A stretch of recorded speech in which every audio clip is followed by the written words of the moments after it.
कभी सोचा है कि फैक्ट्रियों से, हमारे घरों से जो गंदा पानी निकलता है वो आखिर जाता कहाँ है? देखिए, ये सिर्फ कचरे को ठिकाने लगाने की कहानी नहीं है, बिल्कुल नहीं, बल्कि ये एक कमाल के सफर की कहानी है। एक ऐसे सफर की जिसमें इस्तेमाल किए हुए पानी को एक नया जीवन दिया जाता है।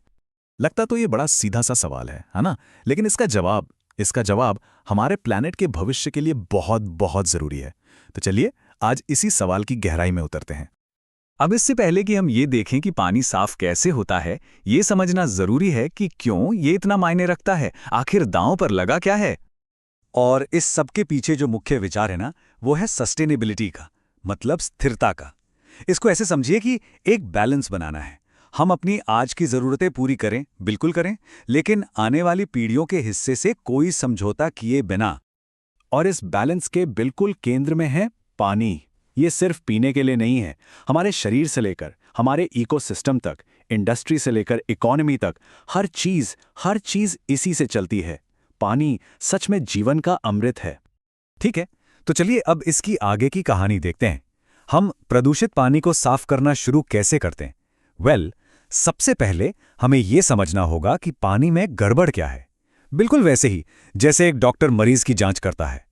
जैसे डॉक्टर नब्ज, ब्लड प्रेशर, ये सब वाइटल साइंस चेक करते हैं ना, ठीक उसी तरह वाटर साइंटिस्ट पानी की हेल्थ को समझने के लिए उसके वाइटल साइंस चेक करते हैं। तो पहला वाइटल साइन है सीओडी, यानी केमिकल ऑक्सीजन डिमांड। इसे एक क्विक टेस्ट समझिए जो हमें पानी में प्रदूषण की कुल मात्रा बताता है। यह हर उस चीज को मापता है जिसे केमिकली तोड़ा जा सकता है। फिर आता है बीओडी, यानी बायोलॉजिकल ऑक्सीजन डिमांड। अब यह थोड़ा ज्यादा स्पेसिफिक है। यह हमें बताता है कि उस प्रदूषण का कितना हिस्सा, कितना पार्ट जो मददगार बैक्टीरिया होते हैं वो खा सकते हैं या डीकंपोज कर सकते हैं। बेसिकली ये बायोडिग्रेडेबल कचरे का मेजरमेंट है। और ये जो टेबल है, इससे ये नंबर समझना काफी आसान हो जाता है। अगर बीओडी लेवल कम है, जैसे 1 या 2, तो इसका मतलब पानी बहुत साफ है। लेकिन जैसे ही ये नंबर 100 के पार जाता है, तो हम बहुत ही ज्यादा प्रदूषित पानी की बात कर रहे होते हैं। इसी मेजरमेंट से साइंटिस्ट किसी नदी की हेल्थ का अंदाजा लगाते हैं। तो एक बार जब हमें पता चल गया कि पानी में प्रॉब्लम क्या है, तो अब उसे साफ कैसे करते हैं? आमतौर पर यह एक 3 स्टेज का सफर होता है। पानी की सफाई का यह सफर 3 मुख्य पड़ावों से गुजरता है: प्राइमरी, सेकेंडरी और टर्शियरी ट्रीटमेंट। चलिए देखते हैं हर पड़ाव पर होता क्या है। शुरू करते हैं स्टेज 1 से, प्राइमरी ट्रीटमेंट। ये फिजिकल पार्ट है। इसको ना एक बहुत बड़ी छलनी की तरह समझिए।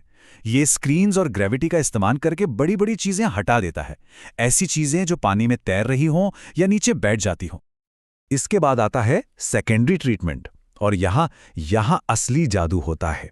ये बायोलॉजिकल स्टेज है। यहां हम अच्छे बैक्टीरिया की एक पूरी सेना का इस्तेमाल करते हैं। ये बैक्टीरिया पानी में घुले हुए प्रदूषण को खा जाते हैं। इस प्रोसेस को कहते हैं एक्टिवेटेड स्लज, जहां हम इन बैक्टीरिया को खूब सारी ऑक्सीजन देकर सुपरचार्ज कर देते हैं, और फिर ये नेचर की अपनी क्लीनिंग टीम की तरह काम करते हैं।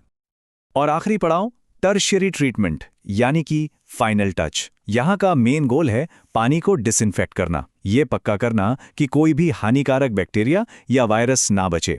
इसके लिए यूवी लाइट या क्लोरीन जैसे केमिकल्स का इस्तेमाल होता है, ताकि पानी जब नदियों और झीलों में वापस जाए तो बिल्कुल सेफ हो। लेकिन जो बहुत ज्यादा मुश्किल केस हैं, उनका क्या? सबसे ज्यादा प्रदूषित पानी के लिए हमें ऐसी टेक्नोलॉजीज की जरूरत पड़ती है जो साइंस की सीमाओं से भी आगे जाती हैं। तो बात करते हैं रिवर्स ऑस्मोसिस की। इसे समझने के लिए पहले नेचुरल ऑस्मोसिस को देखते हैं, जिसमें साफ पानी खारे पानी की तरफ जाता है। अब रिवर्स ऑस्मोसिस, जैसा कि नाम से ही साफ है, इसका ठीक उल्टा करता है। हम प्रेशर डालकर पानी को नमक से दूर एक स्पेशल मेम्ब्रेन के थ्रू धकेलते हैं, और इसका नतीजा कमाल का होता है। जब खारे पानी पर बहुत ज्यादा प्रेशर डाला जाता है, तो वो स्पेशल मेम्ब्रेन सिर्फ और सिर्फ पानी के प्योर मॉलिक्यूल्स को ही आगे जाने देती है। नमक और बाकी अशुद्धियां पीछे रह जाती हैं। यही वो तकनीक है जिससे समंदर के खारे पानी को पीने लायक मीठे पानी में बदला जाता है। लेकिन क्या हो अगर हम इससे भी आगे जा सकें? सोचिए, क्या हो अगर हम पर्यावरण में कोई भी वेस्ट वाटर ना छोड़ें?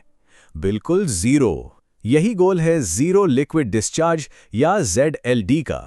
ये एक बहुत ही महत्वाकांक्षी विचार है, लगभग सारा का सारा पानी रिसाइकिल करना और पीछे सिर्फ सॉलिड वेस्ट छोड़ना।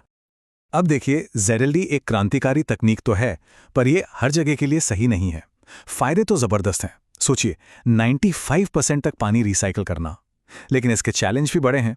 ये बहुत महंगी है, इसमें एनर्जी बहुत लगती है और इसको चलाने के लिए स्पेशल नॉलेज चाहिए। तो फिर कोई इसे क्यों इस्तेमाल करेगा? ऐसी जगहों पर जहां पानी की बहुत ज़्यादा कमी है या जहां पर्यावरण के नियम बहुत सख्त हैं, वहां ये महंगी टेक्नोलॉजी भी एक ज़रूरी इन्वेस्टमेंट बन जाती है। तो चलिए अब थोड़ा जूम आउट करते हैं और देखते हैं कि ये सब एक बड़ी पिक्चर में कैसे फिट होता है। ये सारी अद्भुत टेक्नोलॉजीज एक बहुत बड़ी तस्वीर का सिर्फ एक छोटा सा हिस्सा है। सस्टेनेबिलिटी को सही मायने में समझने के लिए एक्सपर्ट्स एक टूल का इस्तेमाल करते हैं जिसे कहते हैं लाइफ साइकिल असेसमेंट या LCA। इसका मतलब है किसी भी प्रोडक्ट की पूरी लाइफ साइकिल को देखना, उसके कच्चे माल से लेकर बनने तक, इस्तेमाल होने तक और आखिर में फेंके जाने तक। आप इसे एक पूरा एनवायरमेंटल ऑडिट समझ सकते हैं। तो सबसे जरूरी बात यह है, हमें वाटर ट्रीटमेंट को सिर्फ पाइप के अंत का समाधान समझना बंद करना होगा। हमें हर उस चीज के वाटर फुटप्रिंट के बारे में सोचना होगा जो हम बनाते हैं, बिल्कुल शुरुआत से। आखिर में सारी बात इसी पर आके रुकती है। पानी की हर एक बूंद जो हम बचाते हैं, हर प्रदूषक जिसे हम हटाते हैं, वो सब एक स्वस्थ ग्रह और एक स्थिर भविष्य सुनिश्चित करने के बारे में है, हम सबके लिए। और ये हमें एक आखिरी लेकिन बहुत ज़रूरी सवाल के साथ छोड़ जाता है। सिर्फ गंदगी साफ करने में बेहतर बनने के बजाय हम अपने प्रोडक्ट्स और इंडस्ट्रीज को डिज़ाइन ही ऐसा कैसे करें कि वो शुरुआत में ही गंदगी ना फैलाएं।